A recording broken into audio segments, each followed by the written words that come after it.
So this is part one of doing a free deep cleaning for a mom and her daughter.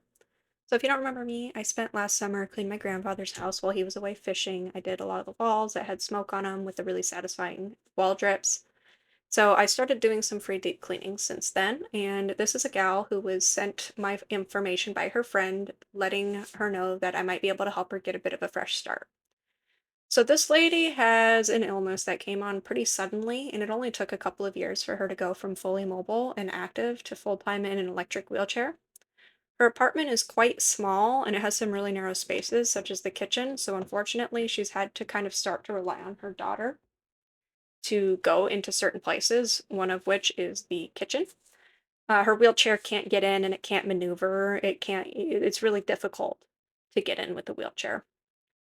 So it can be really hard for us to ask for help and accept it. So I'm super grateful that she got my number and felt comfortable enough to reach out. The fridge was a huge priority. So this is the very first thing that I started with. I wanted them to be able to use their fridge again. As you can tell, there was kind of a lot of built up food and gunk, and it kind of just turned into a place where it was easier for them just to keep it closed and order food all the time. And I can totally relate to that.